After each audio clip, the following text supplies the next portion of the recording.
ulitin pabalik-balik. Ako yung nakabalik-dalawa sa psychiatrist na, nabalik din yung mga sintomas. Medyo nahihirapan ako, saan hindi na maka-normal yung buhay, hindi makapagtrabaho, hindi makalabas, dahil lagi ng may panic attack, may nervyos, natatakot lumabas. Saka yung mga sintomas nga sa katawan, para laging maaatat ang pakiramdam. Yung gano'n, namamanid ang katawan, nahihilo, tapos yung nangihina. Saka yung mga pagod sa katawan, medyo kaiba. Ilan kayo sa katawan ito? Sino yung number 1 sa inyo?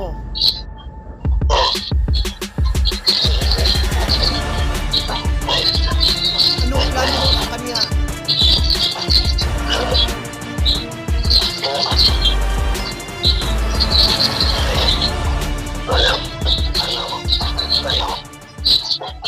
Ako pinag-pray nyo, nagulat ako bakit yung